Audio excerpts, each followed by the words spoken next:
Let's talk about Expedition. Now, Expedition League released in 3.15, which was unfortunately the time when Path of Exile got nerfed harder than pretty much it's ever been. That was the massive skill gem nerf, and Expedition kind of got left to the wayside because, people were too busy doing like MS Paint streams and complaining about the game on Reddit and everything else like that, myself included. But it is one of the most profitable mechanics in the game right now, no matter how that you actually interact with it. You can do just farming in maps where you're just farming for logbook drops with scarabs and all that kind of thing, or you can do the logbooks yourself and interact with the Expedition NPCs. Either way that you do it, you're going to be making some serious bank. When I'm doing the logbooks and really focusing, it's easy to make like 3 to 5 exalt an hour without really trying too hard, and that's with pretty mediocre luck. Now, unfortunately for a lot of people, logbooks can be very difficult. They can be really frustrating, and the way that you actually make the currency can seem kind of strange and maybe not so straightforward. So I'm going to try to give you all the information that you need in this video to be able to make as much currency as you possibly can with Expedition. Now remember, boys, if you're enjoying the content, make sure to give this video a like, and if you're part of the large percentage of people who are still not subscribed to the YouTube channel for some reason,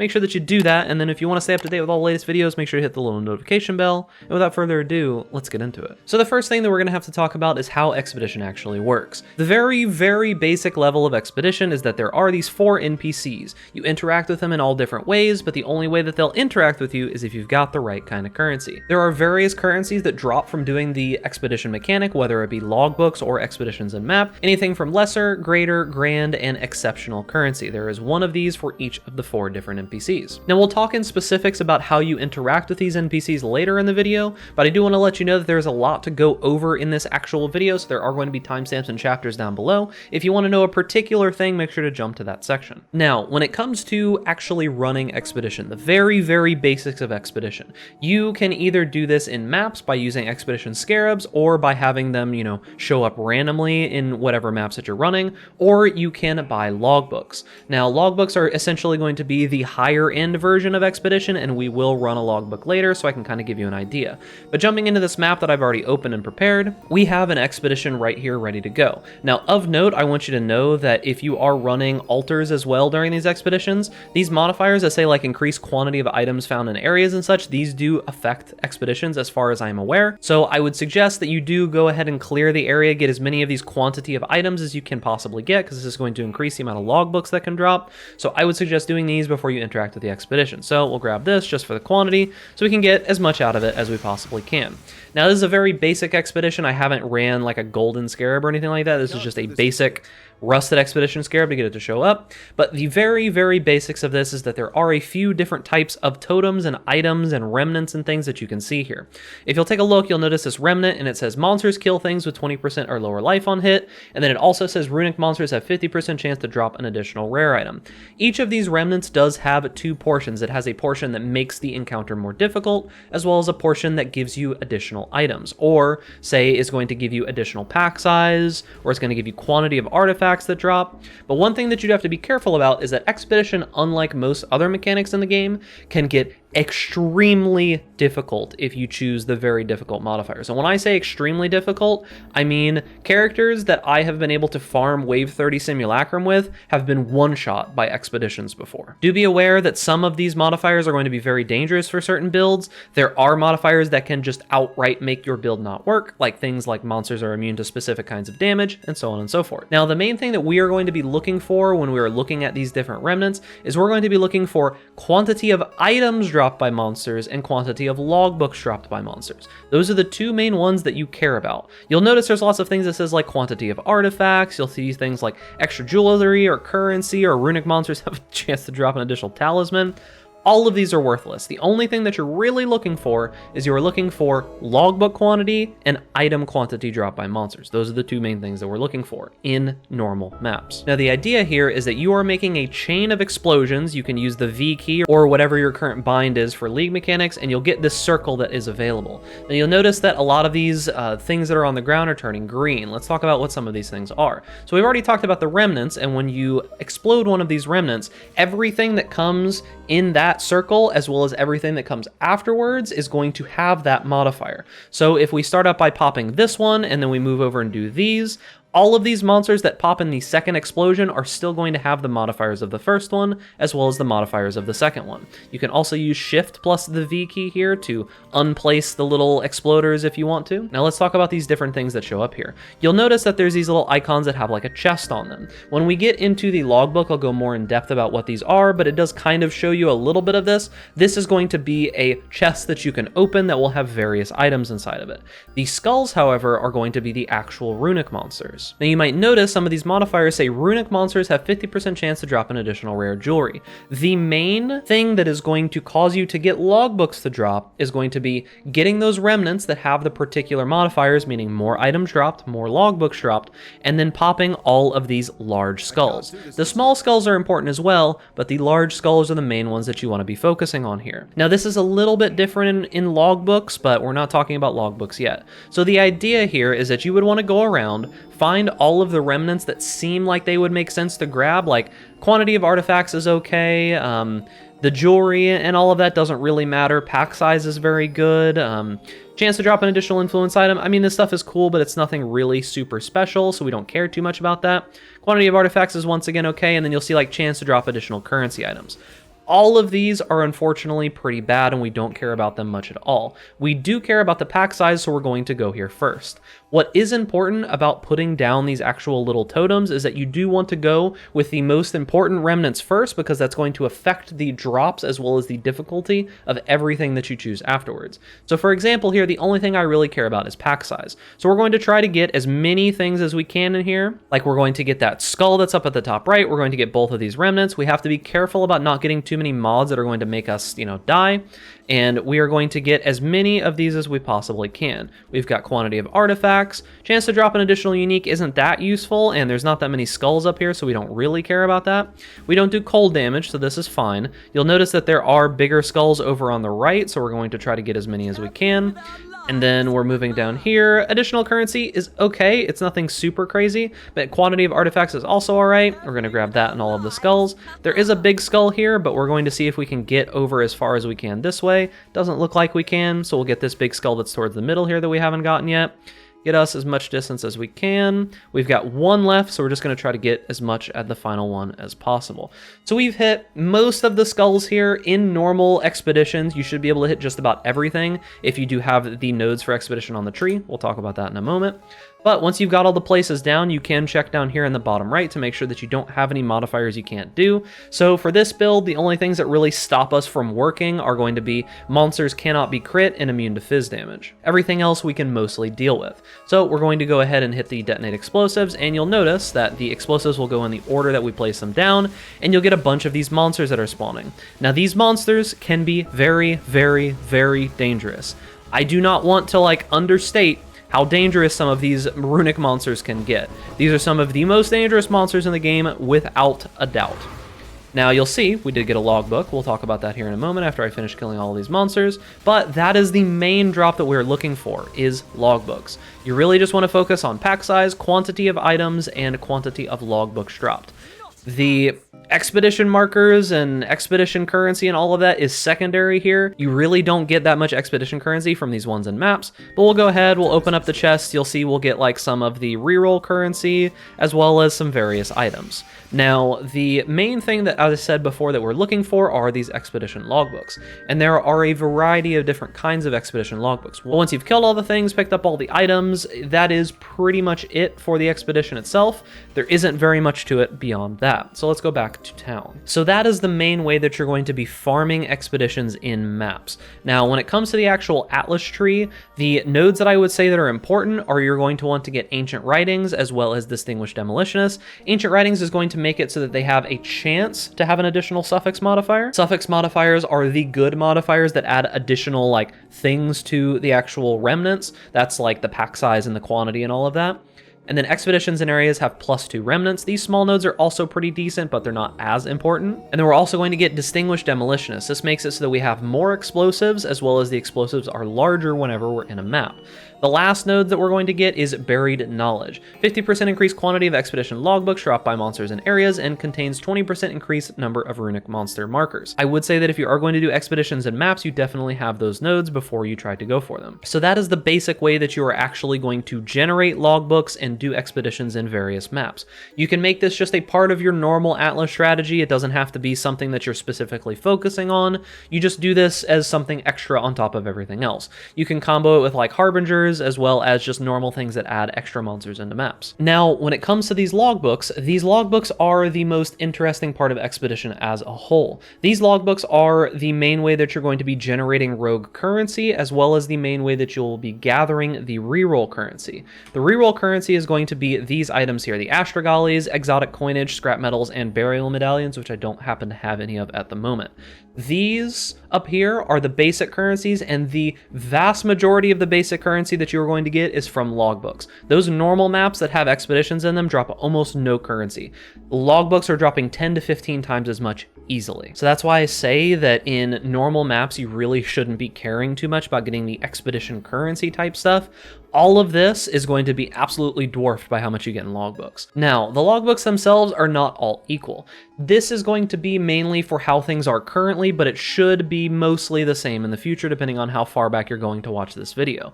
There are 4 different kinds of logbooks. There are going to be logbooks for each one of the different rogues. There is Rog, there is Gwennen, there is Tujen, and there is Dannig. I would say that Rog's logbooks are by far the least desirable at the moment. They sell for the least, they do the least for you because Rog is the hardest to interact with, and he's only really useful for making currency very, very early in the league. He's very powerful for making currency early in the league because you can craft some pretty crazy items. Like, for example, I think I have a pair of boots somewhere in here that I crafted with Rog. Let me see if I can find them. Yeah, so I crafted these boots with Rog, just randomly buying a pair of boots and crafting some stuff on them. We've got 30% movement speed. This is tier 1 percentage evasion.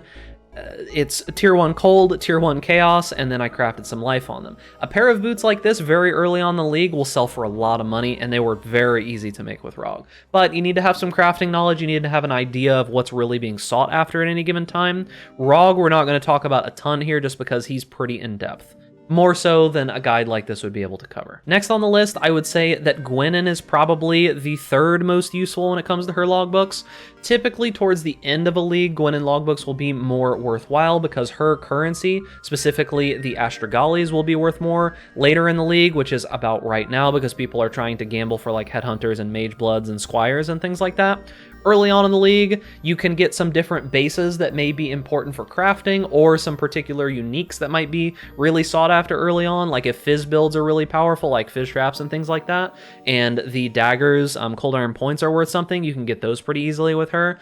But beyond that, she's not too super useful. And then we've got Tujen, the first of the 2 ones that we're going to be focusing on today. Tujen's logbooks are worth a decent amount. They're going to be about even to Gwennen right now, but typically earlier in the league, his will be worth a bit more because he is going to be the main way that we generate just raw currency. I would say that it is very easy to get multiple exalts per time that you interact with Tujen. On average, for 50 reroll tokens, I can get 3 to 4 exalts of just total items from him pretty easily. That is the vast majority of the currency that I've been generating recently. I've even spent a whole ton of it, but it's mainly going to be through stacked decks, either exalt or exalt shards, and just raw currency. We'll show a little bit of that in a moment. And then last, and definitely not least, is Dannig. Dannig is a little bit weird because he's not as straightforward as the other rogues. You mainly are using him just to generate the other currencies. Dannig logbooks are worth the most simply because they do provide his currency. They do provide the chance at burial medallions, which allows you to buy additional logbooks among many other things. Now, one thing you do want to keep in mind when you're talking about logbooks in general is that you want to double check the price of a logbook in comparison to a split beast. There are beasts in bestiary that have the ability to split items. Dannig logbooks at the moment and logbooks that guarantee a boss from the implicits that you'll see on here are typically the ones that are worth splitting. So for example, if a Dannig logbook is currently like 70 chaos, but a split beast is 50, that means that you could save 20 chaos on buying another Dannig logbook by splitting it instead. So let's talk about actually running this logbook. So we're going to take this logbook, and one thing that is important that you may not realize is you do want to roll the implicits of this this logbook with Blessed Orbs. There's a reason why Blessed Orbs are so expensive right now. They're like a chaos each, which is more so than they've pretty much ever been, and that is because we're going to reroll implicits of logbooks. Now, as I said previously, Gwennen is going to be more important than Rog, so we are going to be running the Gwennen portion of this logbook. Now, not all of the different zones are equal. You can go on Google and look up like cheat sheets for the different logbook areas to get the current like layout of what people think are best, but the main thing that I would say is not picking a bad layout and also choosing the ones that have the best modifiers on them. So for example, you'll see a variety of things on here. The main ones that I personally look for are going to be ones that impact the amount of runic monster markers, ones that give additional suffixes, as well as ones that affect explosives. Quantity of artifacts can be good as well, but typically it is easier to just get more if you have more explosives or if there's more monsters and such to kill. Now do be aware that there are going to be modifiers like area contains an additional underground area or area contains the boss, right? Bosses can spawn in here occasionally, and I will talk a little bit about the boss once we get in here. However, I can't be guaranteed that it's going to spawn because they are relatively rare. I only see them like 1 out of every 15 or 20 logbooks most of the time. But the main way that I run logbooks is, since these are pretty expensive, I do like to roll them relatively well. I am mainly looking for anything that is above 70% quantity. Now you do have to be careful here because logbooks can be extremely dangerous. Like for example on this one, this is extra damage and Fizz Reflect. My build cannot do Fizz Reflect. But we got 8331. This is more monster life. Players cannot regen max resistances. This build can't do max regen, so we need to keep rolling.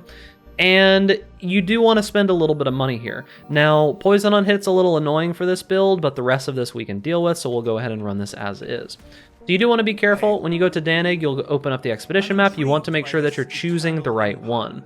We're going to be choosing Druids of the Broken Circle for Gwennen. You'll open this up at your main map device, and we will enter the logbook. Now, this might be a little bit intimidating at first when you look at it, but I got lucky and a boss spawned here, so I can actually show you what you will do for a boss. But there is a different strategy that you're going to be taking when you do get a boss to spawn. Now, you do have to explode the little, like, hut circle thing here with one of your expedition explosives to actually get the boss to spawn, but you're going to want to do this at the very end. Now the main thing that changes is that these expedition bosses are the main source of the reroll currency that you're going to be getting out of these expeditions. I've had times where these bosses can drop upwards of 40 or 50 reroll currency just by itself. Depending on which reroll currency is, that can be multiple exalts. Now the way that you get more currency from these bosses is you have to hit as many remnants as you possibly can, and you're looking for the modifiers on these remnants that say monsters drop additional quantity of items. It's not chests drop additional quantity, it's not additional quantity of relics, it is specifically the one that says increased quantity of items dropped by monsters. Now unfortunately this mod is a little bit rare, so it doesn't show up whenever I want it to, so I am seeing that's quantity of artifacts found in chests.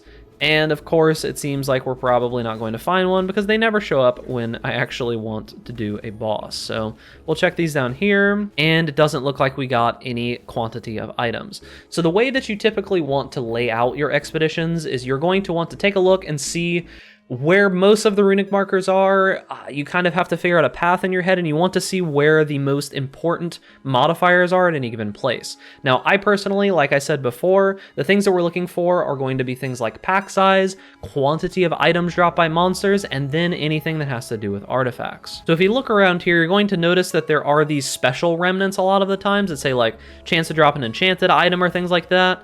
These are almost all completely useless. These are the ones that I skip the most. Very few of them ever really do anything good. Enchanted item is easily one of the worst possible.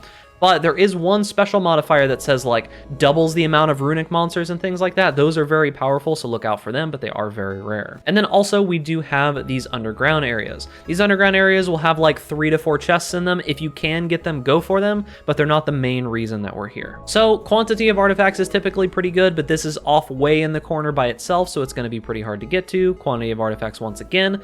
but we're kind of just going to go for an efficient remnant route is what it looks like. Now, as we're moving through here, once again, if a boss does spawn, your strategy is different. So everything I've been talking to up to this point has been just how to do bosses. If your logbook does not spawn a boss, you're mainly going to be looking for remnants that give you powerful effects like additional quantity of items, additional quantity of artifacts, and then simply getting as many of the large skull markers as you can.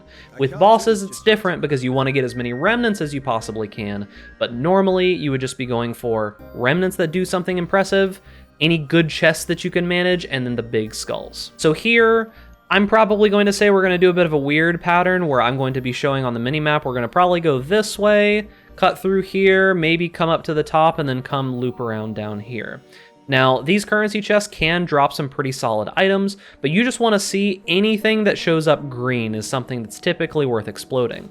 And these little chests that have the Kalgurian like artifact marker on it like this are ones that drop the artifacts. So we're just going to quickly go through here, try to get as many of these as we can. Keep note of the modifiers in case it's something that you can't handle. Get as many of the chests and the Kalgurian stuff as you can while you move by, while still getting all of the remnants that we possibly can. Now, unfortunately in logbooks, you don't inherit any of your Atlas stuff, so your explosions are going to be small and tiny unless you got some interesting stuff from the prefixes. So we unfortunately don't have a lot of range to put these down, so you're going to have to deal with that unless you got some decent implicits.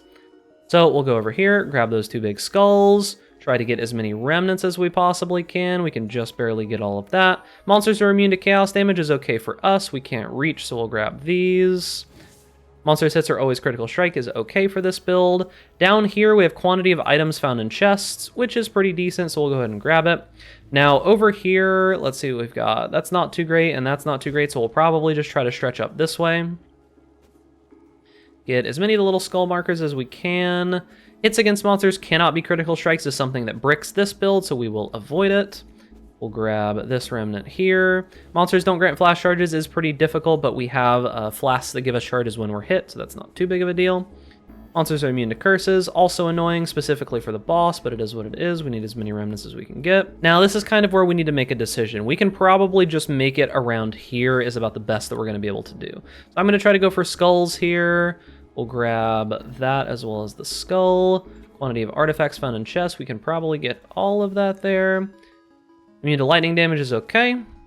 Damage from monsters can shock, we are immune to those. And then we're just going to try to stretch down towards the boss. And then we'll hit the boss here, as many skulls as we can get. And all right, we're done.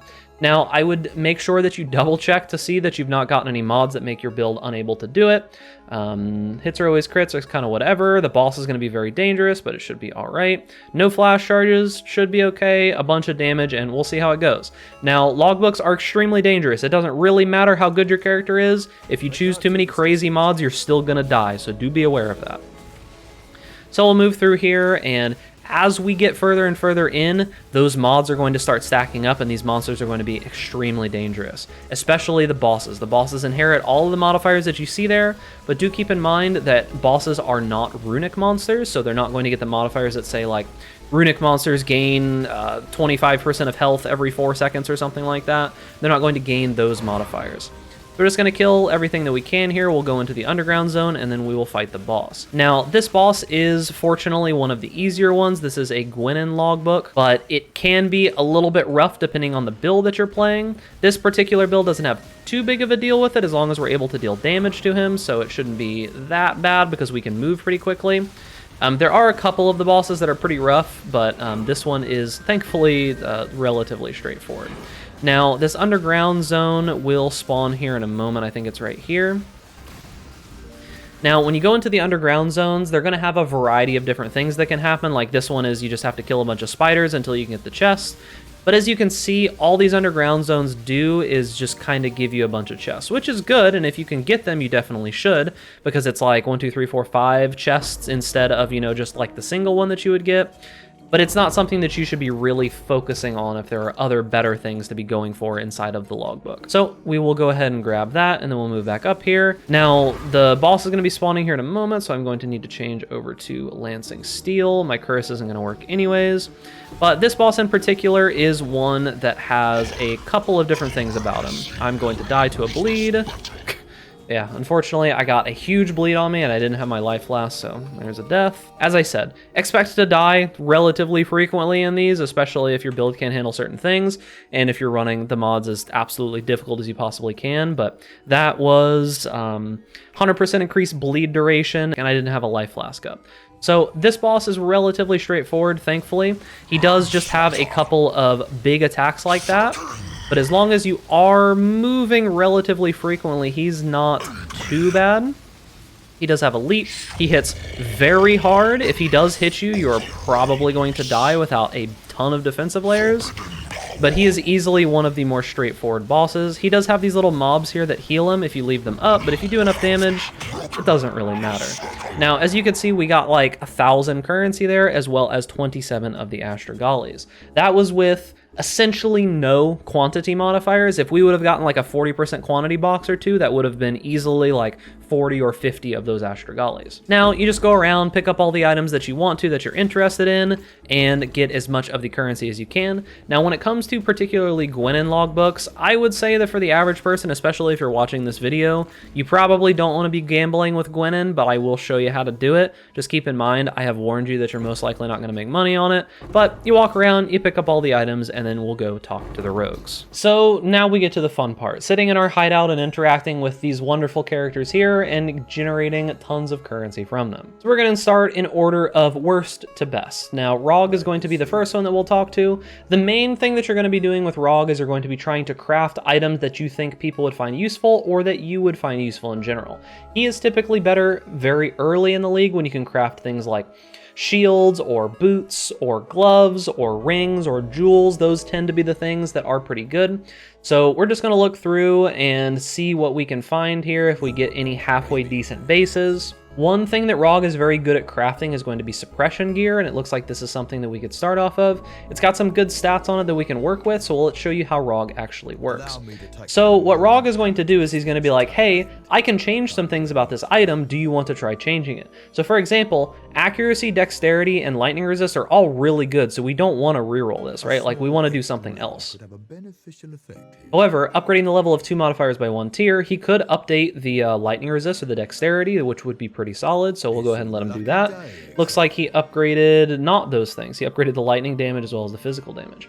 Now, I'm going to say, in general, we are really going to want some open prefixes here. This is why you kind of need a little bit of crafting knowledge. The percentage evasion is good, but I do think that this is probably worth doing to open up some of these prefixes.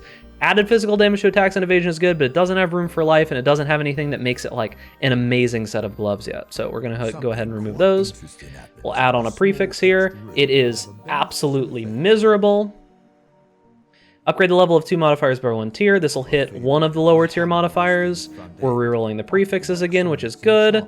Rerolling the prefixes again, which is good. We got a life mod, which is pretty decent. So now it's got life, accuracy, dexterity, and a resist. We're going to add one more prefix.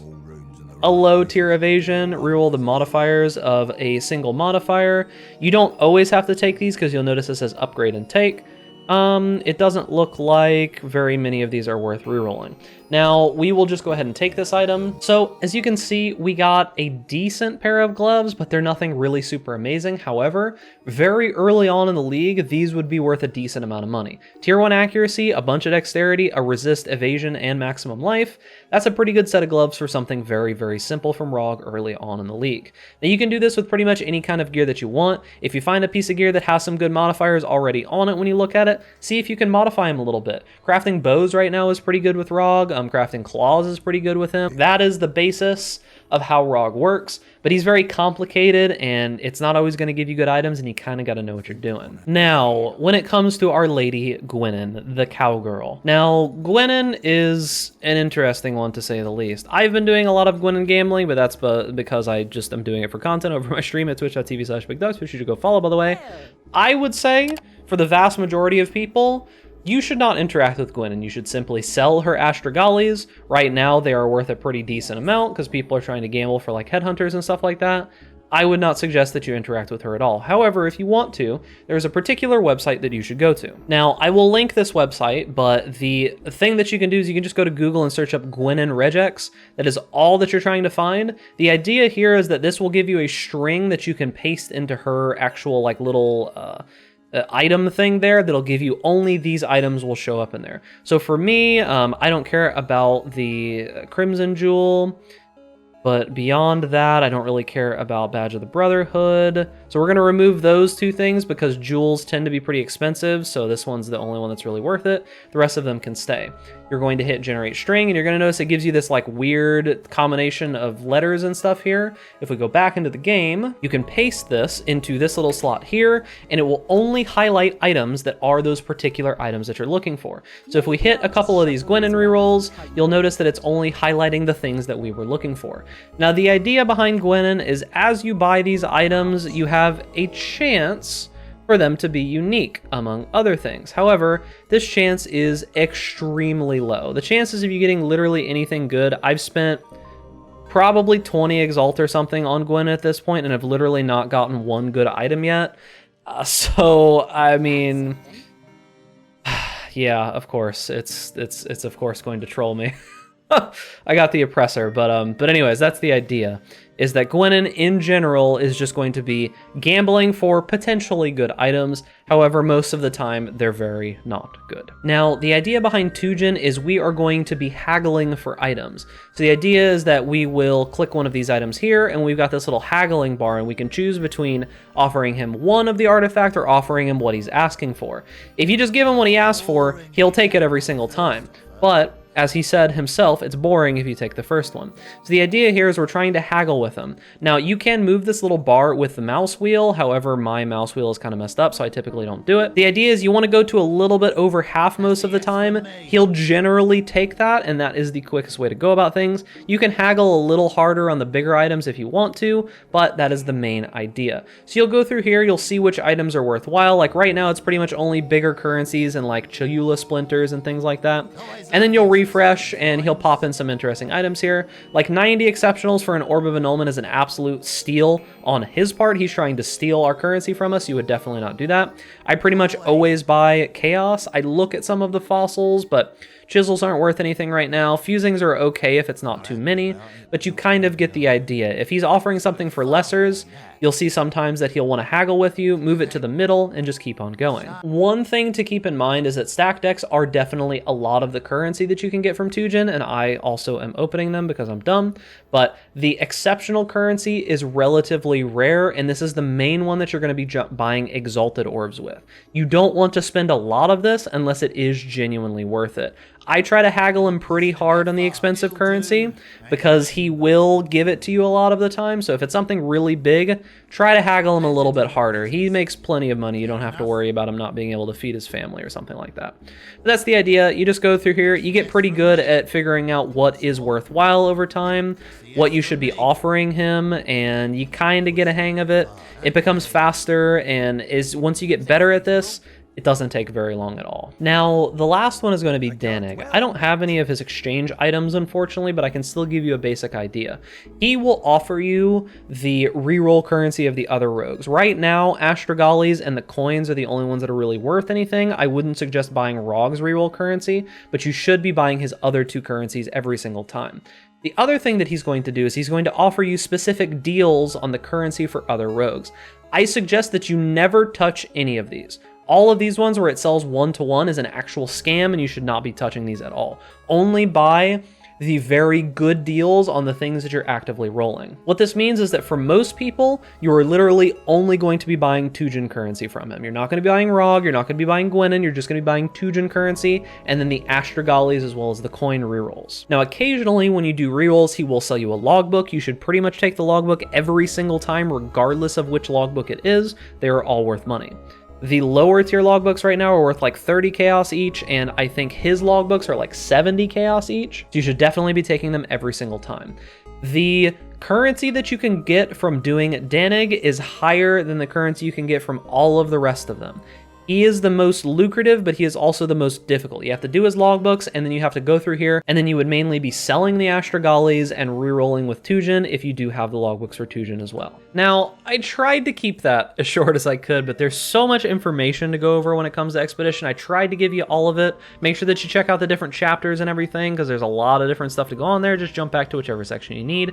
But hopefully you're able to make a ton of currency with Expedition. It is definitely a very in-depth mechanic that has a lot of profit behind it. You just got to kind of learn the different things that make it tick, so to speak. So remember, boys, if you're enjoying the content, give this video a like, subscribe to the YouTube channel, hit that notification bell to stay up to date with all the latest videos, and stay safe out there in raid class. And I'll see you guys in the next video.